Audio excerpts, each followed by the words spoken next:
بصير بالعباد ولا حول ولا قوة إلا بالله العلي العظيم. حسبنا الله ونعم الوكيل، نعم المولى ونعم النصير. أعوذ بالله من الشيطان الرجيم، بسم الله الرحمن الرحيم.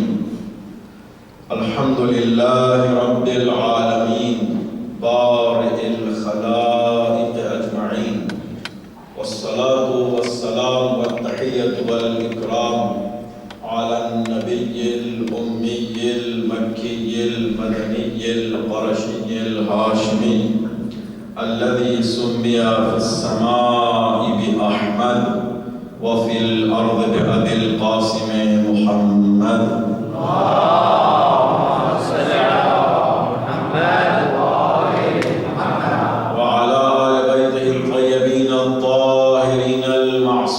المظلومين سيما بقية الله الأعظم روحي وأرواح العالمين لتراب مقدمه الفداء. أما بعد، فقد قال الله الحكيم في كتابه الكريم، بسم الله الرحمن الرحيم: من المؤمنين رجال صدقوا ما عاهدوا الله عليه فمنهم من قضى نحبه ومنهم من ينتظر وما بدلوا تبدیلا. صلوات پڑھیں.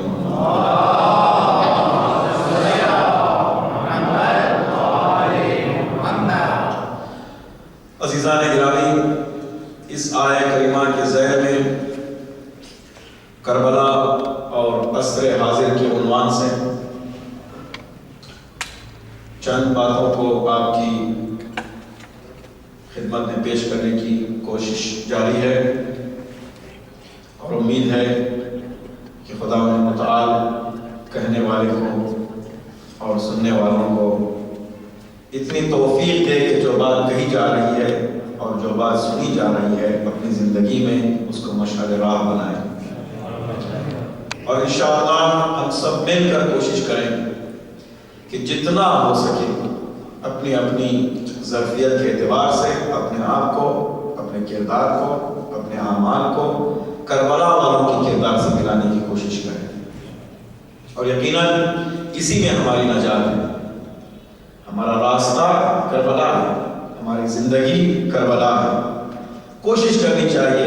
یقیناً ہماری زندگیوں میں بہت سے نقص پائے جاتے ہیں، بہت سی خامیاں پائی جاتی ہیں، گنہگار بندے ہیں، اس کا ہمیں اعتراف ہے. مگر یہ بھی ہمیں معلوم ہے کہ جب حر جیسے بڑے گنہگار کو حسین معاف کر سکتے ہیں تو ہمیں کیوں نہیں معاف کریں گے؟ بس یہ امید ہے کہ گھرانہ رؤوف گھرانہ ہے، کریم گھرانہ ہے. ان کی شجاعت کے جس طرح چرچے ہیں ویسے سخاوت کے بھی چرچے ہیں، اور ان کا دل بہت رحم دل ہوتے ہیں یہ، اور غیروں کو انہوں نے بے انتہا دنیاوی اور آخرت کی دولتوں سے نوازا ہے، تو اپنوں کو تھوڑی چھوڑ دیں گے. یہ بھی ہمیں امید ہے. مگر انسان کا صرف امید سے وابستہ ہونا کافی نہیں ہے. کوشش تلاش اپنی طرف سے جاری رہنا چاہیے. کوشش یہ کی جا رہی ہے کہ ہم سمجھیں کہ کربلا گزشتہ ماضی میں ہونے والے واقعہ کا نام نہیں ہے، بلکہ کربلا آج بھی ہے اور کربلا کل بھی رہے گی. قیامت تک کربلا ہماری زندگیوں میں ہے. کل میں نے کوشش کی تھی کہ معنویت کو اور انسان کے وہ بول کو، اس پہلو کو اجاگر کرنے کی کوشش کریں جو معمولاً ہماری زندگیوں میں اس کا رنگ دکھائی نہیں دیتا. چونکہ ہماری زندگی مادیت سے وابستہ ہے، جو چیز ہم دیکھتے ہیں وہ مادی نگاہ سے دیکھتے ہیں. معنویت جو عظیم طاقت ہے، مادیت پر بھاری ہوتی ہے، وہ سمجھ میں نہیں آتی. لیکن بندگی ایک ایسی چیز ہے، میں نے عرض کیا انسان اشرف المخلوقات ہے، بہت بڑا ہے، اس سے بھی بڑا ہو سکتا ہے. اتنی صلاحیتیں اللہ نے اس انسان میں رکھی ہیں، مگر انسان انہیں استعمال نہیں کرتا، صلاحیتوں کو اپنی استعمال نہیں کرتا. ایک زمانہ لوگ سوچ بھی نہیں سکتے تھے کہ چاند پر جا سکتے ہیں یا نہیں جا سکتے. آج چاند پر جانا کوئی بڑی بات نہیں رہی. مارس کو انہوں نے بھیج دیا ہے اور پتہ نہیں کل لوگ عام طور سے لوگ مارس پر بھی جا کے رہنے لگیں گے. یہ کوئی بڑی بات نہیں ہے، انسان بڑا ہے، انسان میں صلاحیتیں پائی جاتی ہیں، مگر انسان صرف مادی صلاحیتوں کے بلبوتے پر کام کرنا چاہے تو مادیت نام ہی محدودیت کا ہے۔ میں بڑی ذمہ داری سے بات عرض کر رہا ہوں، بڑی نازک منظر سے گزر، مادیت میٹیریل ایک محدودیت کا نام ہے۔ مثال کے طور پر دیکھیے، جسم ایک مادی چیز ہے، جیسے آپ نے کہا جسم یا بدن، تو اس کے لیے جگہ کی ضرورت ہے، اس کے لیے وسیلے کی ضرورت ہے، اس کے لیے غذا کی ضرورت ہے، ضرورتیں بڑھ جاتی ہیں۔ جیسے جیسے انسان مادیت کی طرف جاتا ہے اس کی ضرورتیں بڑھ جاتی ہیں، اور جتنا انسان مادیت سے الگ ہوتا ہے، معنویت کی طرف جاتا ہے، دنیا سے وابستگی اس کی ختم ہو جاتی ہے۔ مجھے امید ہے کہ جس بات میں پہنچانے کی کوشش کر رہا ہوں آپ کے اذہان عالیہ تک پہنچانے کی کوشش میں کامیاب ہو جاؤں۔ اللہ یہ نہیں چاہتا کہ ہم مادیت سے دور ہو جائیں، مادیت کو بالکل ختم کر دیں، اسلام کا یہ میسج نہیں ہے۔ اگر ہم نے دیکھا کہ مولا کائنات نے کہا ہے دنیا مجھ سے اتنی دور چلی جا کہ میں نے تجھے 3 طلاق دے دیے ہیں، جس کے بعد کوئی رجوع نہیں ہے، دنیا کی مذمت میں جو باتیں کہی گئی ہیں، اس کا مطلب یہ نہیں کہ دنیا کو چھوڑ دیں بالکل۔ ایسے بھی واقعات ہمیں ملتے ہیں کہ امام جعفر صادق علیہ السلام ایک شخص آتا ہے، شکایت لے کر آتا ہے کہ میرا بھائی، اللہ نے اسے بہت چیزوں سے نوازا ہے، ماشاءاللہ اس کا وسیع گھر ہے، دولت ہے، سب کچھ ہے، مگر سب کچھ کو چھوڑ کے وہ پہاڑ کا دامن اختیار کر چکا ہے، وہ عبادت میں مصروف ہے، کہتا ہے کہ میں زاہد بننا چاہتا ہوں، پرہیزگار بننا چاہتا ہوں۔ تو امام نے کہا اس کو پکڑ کے لاؤ۔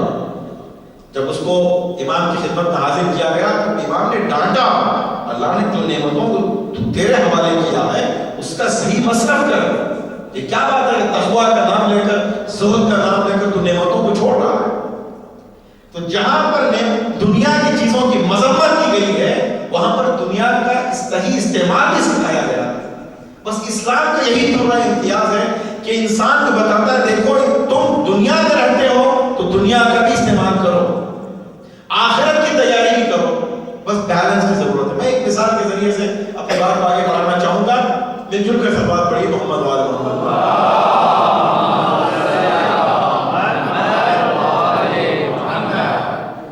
ایک بہت مشہور کتاب ہے جس کا نام ہے معراج السعادہ۔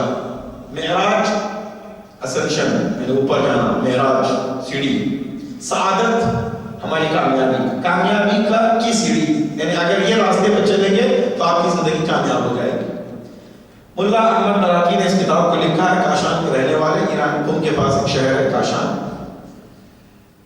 بہت پیاری کتاب لکھا انہوں نے، اسٹیپ بائی اسٹیپ، مرحلہ با مرحلہ کہ انسان کس طرح سعادتوں کو حاصل کر سکتا ہے۔ بہت پیاری کتاب ہے۔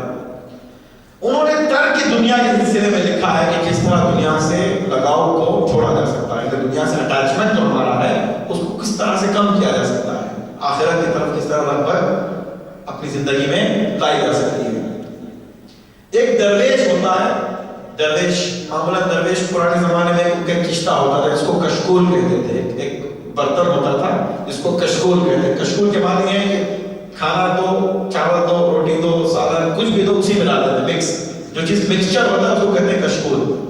ان کی پوری پراپرٹی ہوتی تھی کشکول، بس وہ کشکول پر گزارا کر لیتے، بھیک مانگتے کھاتے اور زندگی بہت ہی فقیرانہ، اس کو کہتے ہیں درویش۔ آج بھی دیکھا ہوگا پاکستان ہندوستان میں بعض ابھی بھی پائے جاتے ہیں، درویشانہ زندگی گزارتے ہیں۔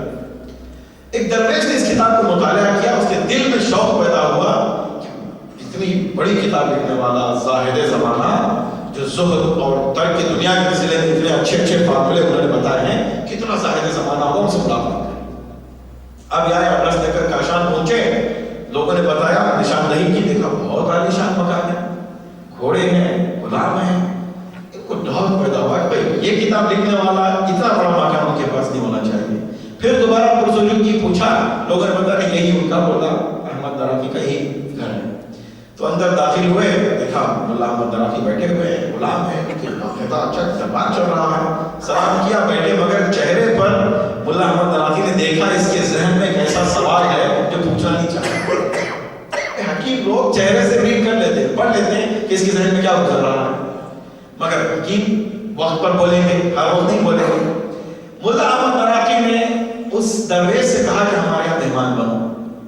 کچھ دن مہمان بنے. اس کے بعد انہوں نے ایک آفر دیا. مولا احمد عراقی نے کہا کہ چلے ہم زیارت کربلا کے لیے جا رہے ہیں, تم بھی ہمارے ساتھ چلو. یار کون مومن ایسا ہے جو زیارت کربلا کا کوئی آفر دے اور اس کو ٹھکرا کے کہا چلے بسم اللہ. وہ زمانہ تھا منزل دو منزل رک رک کے جانا پڑتا تھا. 2-4 منزلیں گزر گئی. اس درویش نے کہا مجھے واپس آپ کے گھر جانا ہے. مولا احمد عراقی نے کہا کیوں, کیا بات ہو گئی؟ کربلا کی زیارت کر جائے واپس کیوں جانا چاہتا؟ کہا نہیں, وہ جو میرا کشتہ تھا, وہ جو میرا کشکول تھا, وہ میں آپ کے گھر بھول آیا, اس کے بغیر میں آگے نہیں بڑھ سکتا. مولا احمد عراقی نے بہت سمجھایا کہ دیکھو وہ آپ کی پراپرٹی کہیں نہیں جائے گی, اس سے زیادہ کہیں زیادہ پراپرٹی میری ہے وہاں, وہ بالکل سب چیز سیف رہے گا, آپ بے فکر ہیں. جب کربلا سے واپس آنا تو آپ کا کشکول آپ کو مل جائے گا. اس نے کہا نہیں, میں بنا کشکول کے میری زندگی ہو ہی نہیں سکتی, مجھے واپس جانا ہے.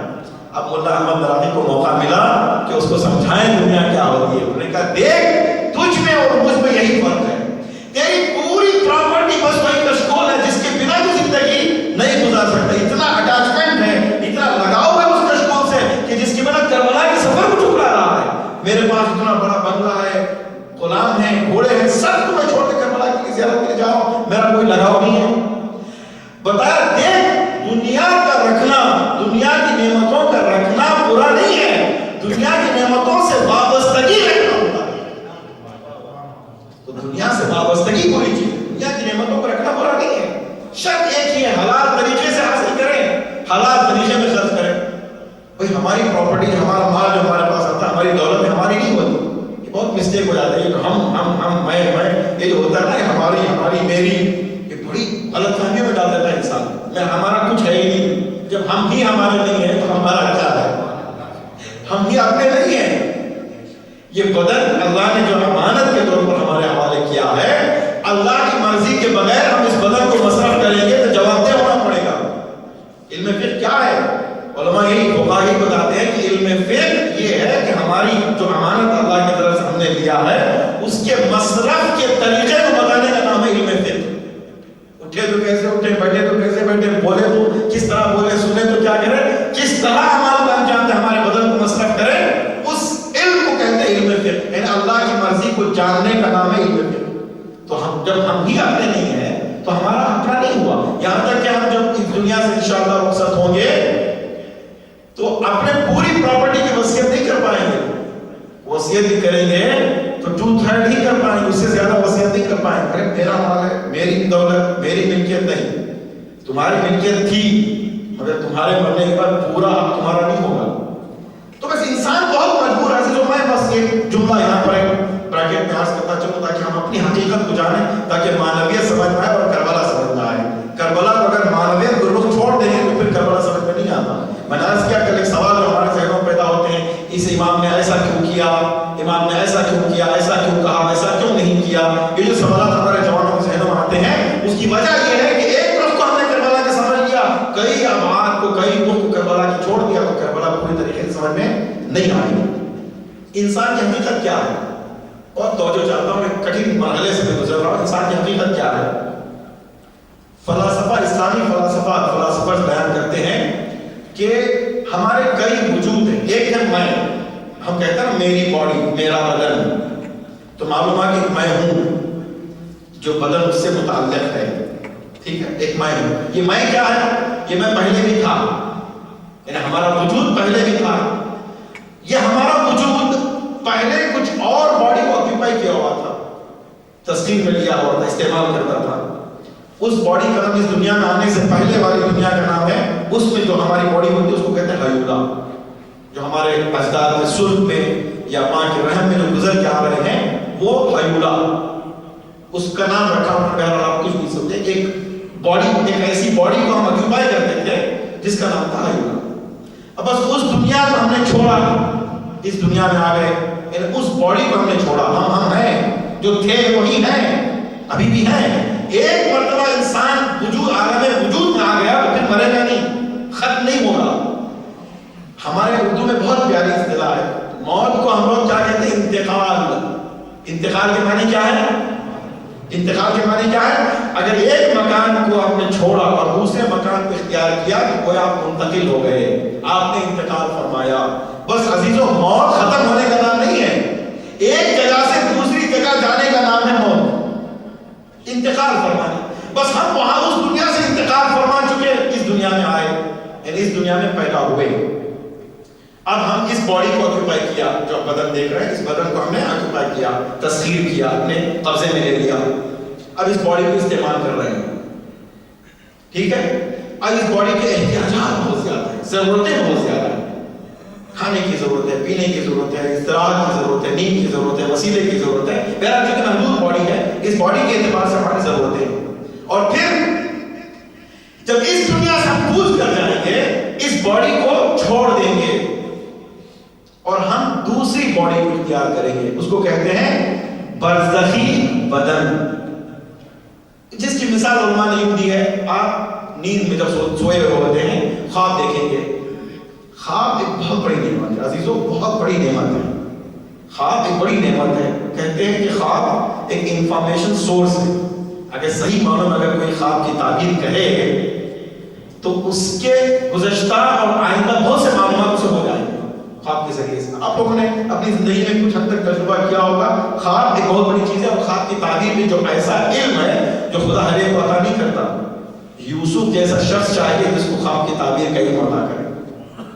یعنی انسان ایسا عمل انجام دے، بالخصوص عفت کے اعتبار سے اگر انسان کنٹرول کرے اپنے آپ کو، عفیف ہو جائے، برائیوں سے بچائے اپنے آپ کو، تو اللہ خواب کی تعبیر کا علم دے دیتا ہے. بہرحال یہ میرا موضوع نہیں ہے، پھر کبھی انشاءاللہ اس پر گفتگو ہوگی. میں آگے بڑھوں گا تیزی سے. جس بات کو عرض کرنے جا رہا ہوں، آپ کے اذہان میرے طرف متوجہ رہیں کہ ایک بدن کو ہم نے چھوڑا، دوسرے بدن کو اختیار کیا. اس بدن کو اس دنیا میں ہم نے چھوڑ دیا، یعنی ہم مر گئے. یہ نہیں، اس دنیا میں ہمارے بدن کو ہم نے چھوڑ دیا، منتقل ہو گئے، دوسرا بدن کو اختیار کیا. اس کا نام کیا ہے؟ برزخی بدن. خواب میں ہم جو دیکھتے ہیں کہ ہم سوئے ہوئے ہیں اور ہم امریکہ کی سیر کر رہے ہیں، لندن کی سیر کر رہے ہیں، یا پاکستان جا رہے ہیں، ہندوستان جا رہے ہیں، ایران جا رہے ہیں، زیارت میں جا رہے ہیں، اپنے گزشتہ مردے جو ہیں، جو گزر چکے ہیں، ان سے ملاقات کر رہے ہیں. گفتگو اٹھ کے دیکھا تو ہم جاتے وہی ہیں. وہ کیا ہے؟ یعنی آپ کو جو برزخی مثالی بدن جو وہ حرکت کر رہی ہے، آپ کا بدن یہیں پر ہے، بدن نہیں جا رہا ہے. اس کی مثال ایک ویسے ہی بدن ہوگا برزخ میں، جس طرح مردے آئیں گے آپ کے خواب میں، یعنی وہ مثالی بدن لے کر آئیں گے، برزخی بدن لے کر آئیں گے. اور اس کے بعد برزخ میں بھی ان کا انتقال ہو جائے گا. جب ہم برزخ پہنچیں گے، برزخ کی ہماری دائمی چیز نہیں ہے. برزخ کے معنی قرآن میں، برزخ عربی زبان میں کہتے ہیں ایک ہال ہے آپ کے پاس، دوسری طرف دوسرا ہال ہے. اس دو ہال سے متصل جو ویٹنگ پلیس ہوتا ہے اس کو کہتے ہیں برزخ. عربی میں دو ہال کے درمیان، دو دالان کے درمیان جو بیچ میں ویٹنگ پلیس ہوتا ہے، جہاں پر انتظار کیا جاتا ہے ایک ہال سے آئے دوسرے حال میں جانے کے لیے، جہاں انتظار کیا جاتا ہے، اس جگہ کا نام ہوتا ہے برزخ. تو ہم برزخ میں جب ہوں گے، اس دنیا کو چھوڑ دیں گے اور آخرت میں جب پہنچنے سے پہلے جہاں انتظار کرتے ہیں اس کا نام ہے برزخ. برزخ میں جب انتقال ہوگا ہمارا، برزخ کو چھوڑ دیں گے تو ایک نئی باڈی کو اپنائیں گے، اس کا نام ہے عقل. بڑی ایڈوانس باڈی ہوگی. اب جو ہم نے خدا متعالی ارشاد فرما رہا ہے کہ تمہیں دودھ کی ندیاں دی جائیں گی، شہد کی ندیاں دی جائیں گی، یہ شہد نہیں جو دنیا میں ہے، یہ دودھ نہیں جو دنیا میں ہے. اس لیے کہ اس بدن کی ضرورت ہے. اس بدن کی ضرورت کہیں ایڈوانس ہوگی. میں نے عرض کہتا ہے ایک مرتبہ ہماری ضرورتیں بدل جائیں گی. جنت کس کو کہتے ہیں؟ جنت کس کو کہتے ہیں؟ جنت وہ جگہ ہے جہاں پر پریشانی کا امکان ہی نہیں ہے. اگر پریشانی ہے تو پھر جنت نہیں ہے. عجیب ہے، عربوں کی مینٹالٹی دیکھیے اس زمانے میں. آئے پیغمبر کی خدمت میں ایک شخص آیا، پیغمبر اسلام جنت کا تذکرہ کر رہے تھے، وہاں کی نعمتوں کا تذکرہ فرما رہے تھے. اس نے پوچھا کہ یا رسول اللہ، جنت میں جنگ و جدال بھی ہے، یعنی مار پیٹ بھی ہے، قتل و غارت بھی ہے؟ تو پیغمبر اسلام نے ارشاد فرمایا نہیں، جنت اس جگہ کا نام ہے، وہاں قتل و غارت نہیں ہے. تو اس نے کہا پھر جنت میں کوئی مزہ نہیں آئے گا.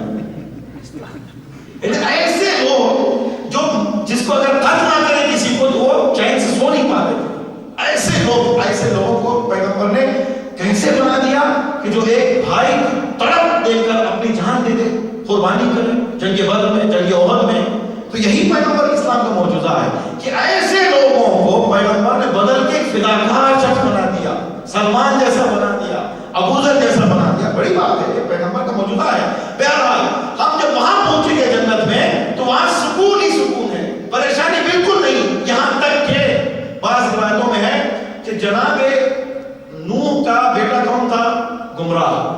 نوح کا بیٹا گمراہ ہو چکا تھا.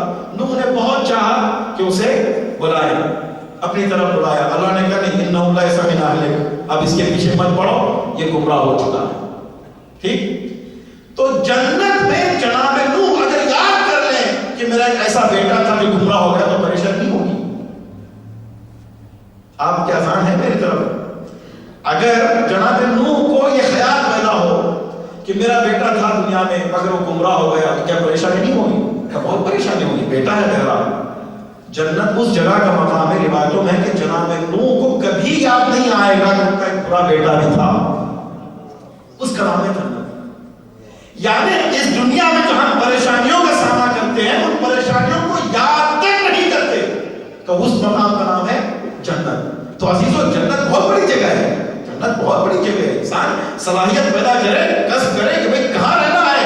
انبیاء کے ساتھ ہمیں رہنا ہے, شہداء کے ساتھ ہمیں رہنا ہے, اولیاء کے ساتھ ہمیں رہنا ہے. اس کے لیے تیاری کی ضرورت ہے. بس اس دنیا کو اللہ نے عطا کیا کہ تم یہاں تیاری کرو اور جان لو کہ صرف مادی چیزیں نہیں ہیں, مادیت سے بڑھ کر ایک معنویت ہوتی ہے. اس کو چھوڑیں گے تو آپ مادیت میں گر جاؤ گے. مادیت کہاں تک ہے؟ قبر تک. قبر تک گئے, مادیت ختم ہو گئی. آپ کا بدن آپ کا نہیں رہا. آپ ہاتھ ہلانا چاہیں گے تو نہیں ہلا پائیں گے. آپ کے اختیار میں کوئی چیز نہیں ہے تو مادیت ختم ہو گئی.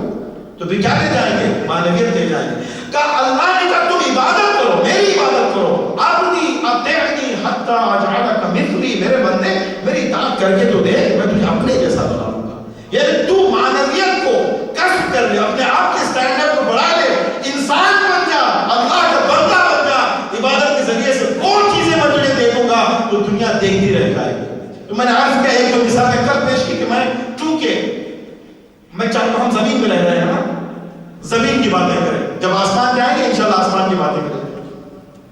بعض اوقات ایسا ہوتا ہے جب بڑی بڑی باتیں کہہ دیتے ہیں تو ہماری سروں سے گزر جاتی ہیں.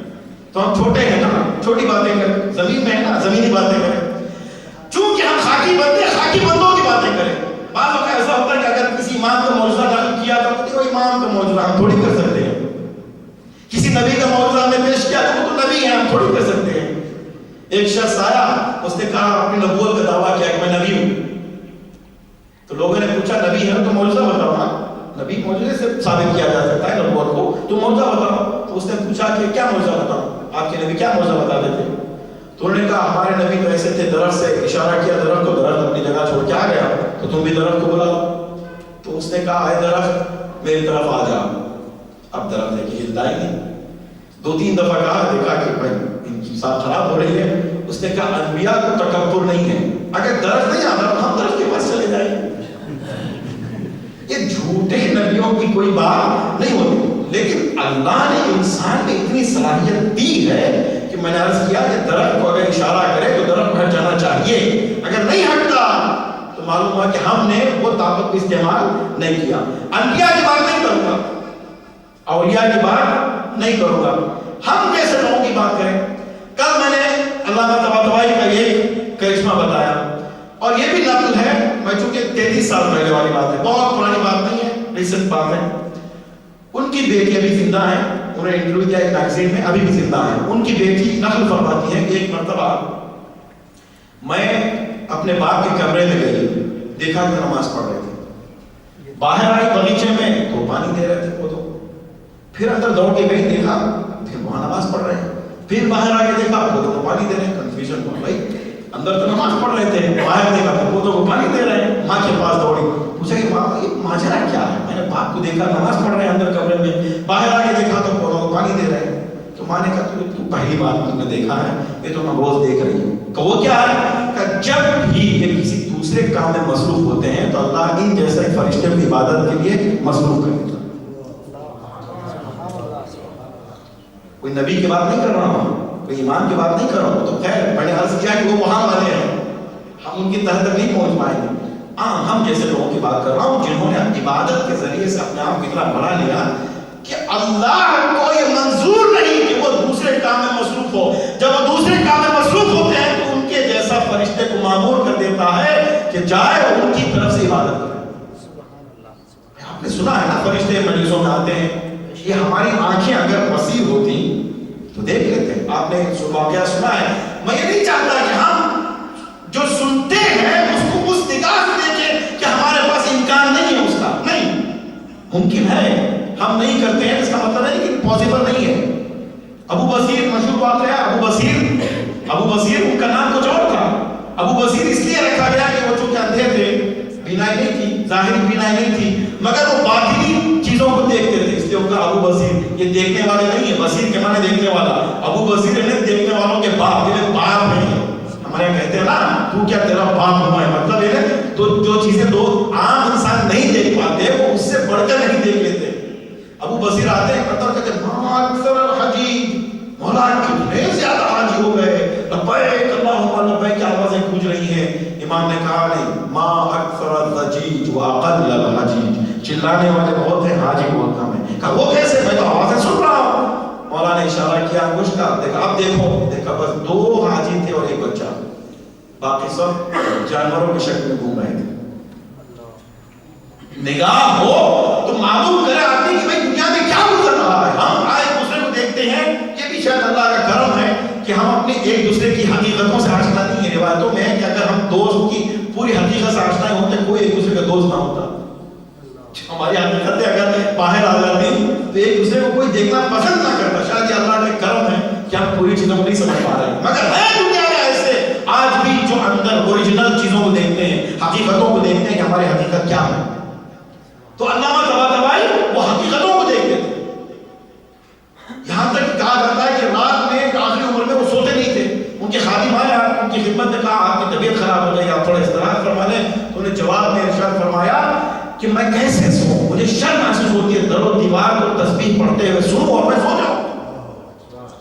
ان من شیء الا یسبح للہ، کوئی کائنات ایسی چیز نہیں جو اللہ کی تسبیح نہ کرتی ہو، ولکن لا تفقهون تسبیحهم۔ یہ تم ہو جو تمہارے کانوں پر پردے پڑ چکے ہیں، تمہاری آنکھوں پر پردے پڑ چکے ہیں، ذرا اپ گریڈ کرو اپنے آپ کو، آگے آؤ، معنویت میں آؤ۔ دیکھو سب چیز مادی چیز نہیں ہے، مادیت میں محدودیت ہے، مادیت میں مجبوری ہے، مگر مادیت سے اٹھو گے تو تمہیں معنویت سیر ہوگی تو معلوم ہوگا کہ دنیا پر کنٹرول کر سکتے ہیں، نہ کرنا اپنے بدن پر بلکہ دنیا پر تسخیر کر سکتے ہیں۔ میں ایک واقعہ بس یہ بتاؤں کہ علامہ طباطبائی نے ایسا کیا تو پھر ہمارے ذہن میں سوال پیدا تو بہت بڑے علامہ تھے انہوں نے کیا، مگر ہم تو علامہ نہیں ہیں۔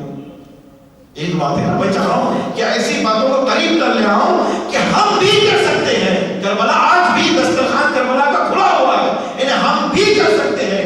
بندگی سب کے لیے ہے، بندگی اتنی عظیم ہے کہ جب اللہ نے نبی کو ہمارے معراج کی سفر کے لیے بلایا تو یہ نہیں کیا سبحان الذی اسری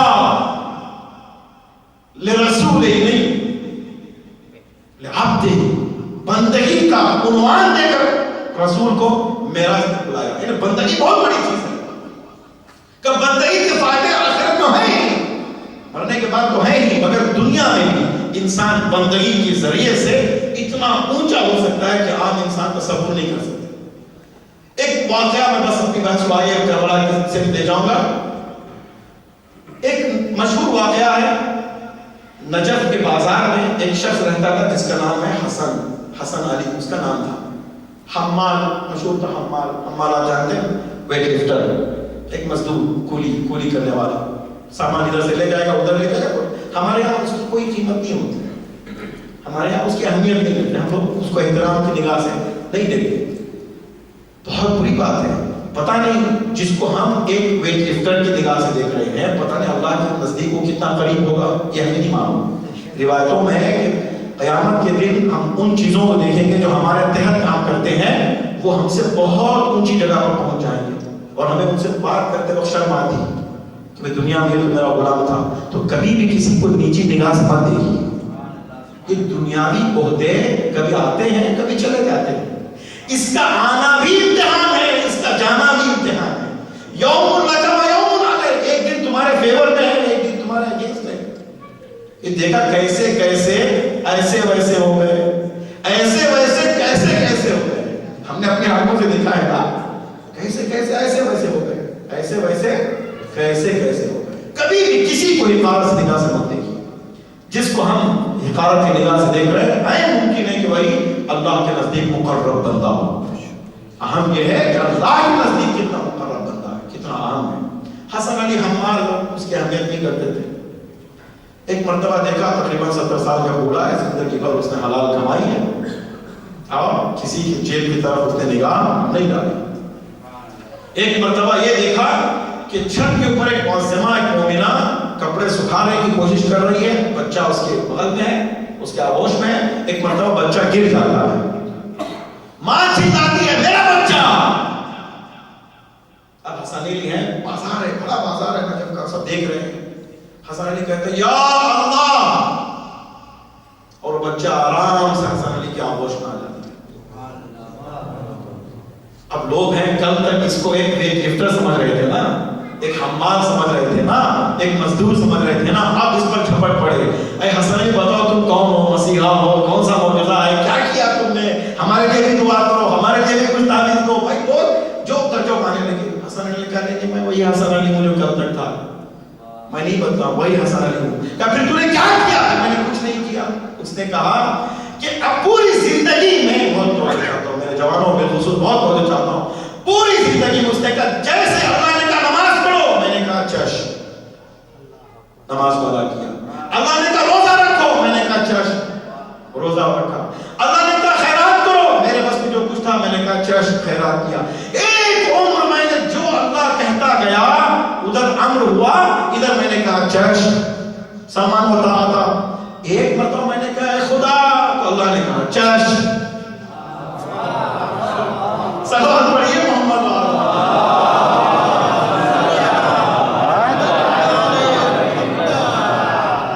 تو عزیزو، ہم کچھ کرتے نہیں ہیں، اللہ سے توقع بہت رکھ لیتے ہیں. اللہ تعالیٰ نے یہ نہیں کیا، اللہ نے یہ نہیں کیا، ہم دعا کرتے ہیں. بھائی کچھ کر کے تو دکھاؤ، حلال روٹی کماؤ، اللہ کی عبادت کرو، اللہ کی مان لو، پھر دیکھو اللہ تمہاری کیسے نہیں سنے گا. بنا کیے توقع رکھنا بھیجا ہے، پھر بھی اللہ کا کرم ہے، بہت کچھ دے رہا. اس کا مطلب یہ نہیں کہ ہم لائق بن گئے. خدا کی قسم دعاؤں نے ہمیں ڈائریکشن دیا ہے، سلیقہ سکھایا ہے. الہی عاملنی بفضلک ولا تعاملنی بعدلک. اے پروردگار، تو اگر مجھ سے معاملہ کرنا چاہتا ہے تو تیرے فضل کے ساتھ معاملہ کر، عدالت سے معاملہ نہ کرنا. اگر عدالت سے معاملہ کرے تو ہم کسی چیز کے مستحق نہیں رہے. تیرے فضل سے جب بھی دعا مانگو تو کبھی چھوٹی چیز مت مانگو. عزیزو، اللہ سے مانگو تو چھوٹی چیز مت مانگو. ہمارے اہل بیت نے سکھایا نا، دعا دو طریقے کی ہوتی ہے، ایک دعائے معصورہ اور غیر معصورہ. غیر معصورہ ہے آپ جو چاہے مانگ سکتے ہیں، حلال چیزوں کو مانگیے، اجازت ہے، مگر معصورہ پڑھیے. معصورہ یعنی جو اہل بیت نے سلیقہ سکھایا ہے. کیوں؟ اس لیے کہ اہل بیت جانتے ہیں کہ ہماری ضرورت کیا ہے. اہل بیت یہ بھی جانتے ہیں کہ اللہ سے مانگا جائے تو کس طریقے سے مانگا جائے. تو جہاں بھی آپ نے اہل بیت کی دعا میں کچھ چھوٹی چیزوں کو نہیں مانگا گیا. اللہ پروردگار ہر بھوکے کو سیر کر، انہیں کا شیعوں کو سیر کر، مسلمانوں کو سیر کر، ہر بھوکے کو سیر کر، ہر مانگے کو کپڑے دے. بھئی بل پہ مانگیے، بڑی بڑی دعا کو آپ کا تھوڑی کٹ جائے گا. یہ اللہ کا ایسا دربار ہے جو عطا ہوتی ہے وہاں سے تو کسی سے کاٹ کے عطا نہیں ہوتی. تو پھر مانگتے ہو تو بالخصوص ہمارے استاد فرمایا کرتے تھے جب تم سورہ فاتحہ پڑھو یا کسی ثواب کو ہدیہ کرو تو بالخصوص ہدیہ ان لوگوں کے لیے کرو. یہ تو تمام مومنین کے لیے ہدیہ کرو. تمام مومنین ہمارے مرحومین میں آ جائیں گے. ایسا نہیں ہو کہ ہمارے مرحومین کا کچھ حصہ کاٹ کے دوسروں کو دے دے گا، ہوتا نہیں، سب کو دے گا. اور بالخصوص تاکید کے ہمارے استاد ہے کہ ان لوگوں کے لیے بھی، ان کے مرحومین کے لیے بھی دعا کرو جن کے بچے لائق نہیں ہیں. ان کے مرحومین کے لیے دعا نہیں کرتے، وہ زیادہ مستحق ہیں. میں کچھ بات عرض کرنے جا رہا ہوں. یعنی کچھ ایسے بھی ہماری سوسائٹی میں ہیں جن کے ماں باپ بد نصیب ہیں، ان کے بچے ان کے لیے دعا نہیں کرتے. کہ تم ان کے لیے بھی دعا کرو جن کے بچے ان کے ماں باپ کے لیے دعا نہیں کرتے. پروردگارا ان کی بھی رحمت، ان پر بھی رحمت نازل کر. بڑی چیزوں کو مانگیے. اللہ سے مانگنے میں تھوڑی کمی کرنا ہے، نہیں، اللہ سے بڑی چیزیں مانگو. کیا مانگو؟ جو کچھ حلال ہے. ایک شخص آیا بڑے عالم کی خدمت میں حرم امام رضا علیہ السلام میں، مسلوب زیارت تھے. ان سے پوچھا کہ ایک سوال، بہت عمدہ سوال کیا. پوچھا کہ آقا اگر آپ سے اللہ یہ کہے کہ بس ایک دعا مانگ سکتے ہو، ایک دعا، اور پھر کوئی دعا نہیں مانگ سکتے، تو کیا مانگو گے؟ ہمارے ذہنوں میں سوال ہے نہیں. ایک دعا کی اجازت ہے، بس کیا مانگو گے؟ کیا مانگیں گے ہم لوگ؟ بنگلہ، گاڑی، بے حساب دولت، ہمارا ذہن کہاں تک جا رہا ہے؟ تو اس عالم بزرگوار نے جواب دیا کہ میں بس اللہ نے اگر اجازت دی صرف ایک دعا مانگو تو میں مانگوں گا میری عاقبت بخیر۔ اب ہم اس وقت مجلس حسین میں بیٹھے ہیں ماشاءاللہ، مگر کل ہم کہاں ہوں گے پتہ نہیں۔ میں تاریخ کے ایسے لوگوں کا حوالہ دوں گا، ایسے لوگوں کی زندگیاں بتاؤں گا جو بہت ہی ہم سے بہت اچھے ہیں، بہت اچھے۔ حال کا واقعہ پرانا واقعہ نہیں ہے، حال کا واقعہ علامہ آیت اللہ گلپائگانی کا نام سنا ہوگا، بہت بڑے مرجع گزرے ہیں، خدا رحمت کرے، ان کا احسانات ہیں، علماء بزرگ ان کے احسانات ہیں ہماری قوم پر۔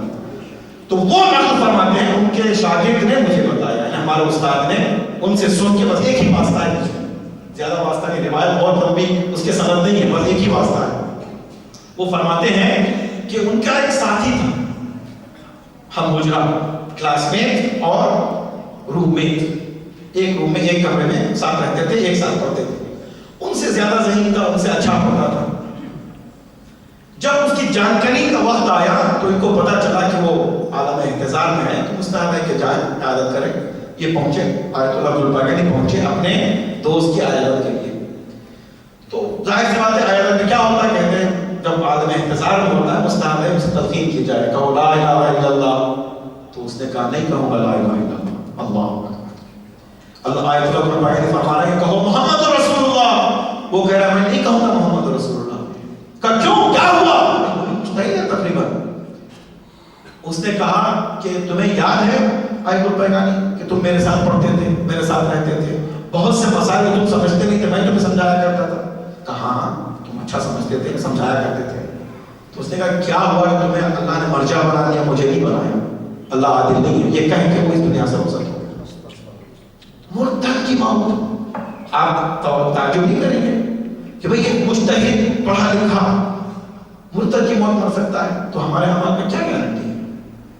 تو عزیزوں اپنے اعمال کے بلبوتے پر نہ کرنا، دریا اہل بیت کہا کہ اپنے سر کو جھکا دینا، اس لیے کہ ہمارے اعمال ہمیں نجات نہیں دلا پائیں گے، ہماری انکساری ہے جو نجات دلا پائے گی، ہمارا عجز ہے جو نجات دلا پائے گی۔ میں نے عرض کیا تھا ایک مجلس میں، یا کر بنے، کر تو ہے نہیں، یا متصل بے کر بنے، یعنی کر سے متصل ہو جائے، تو ہمارا اتصال اگر اہل بیت سے ہوگا، معنویت سے اتصال ہو جائے گا، اللہ سے اتصال ہو جائے گا، پھر ہمیں کوئی دنیا کی طاقت نہیں روک پائے گا۔ عزیزو بس معنویت ہی ہماری نجات کا ذریعہ۔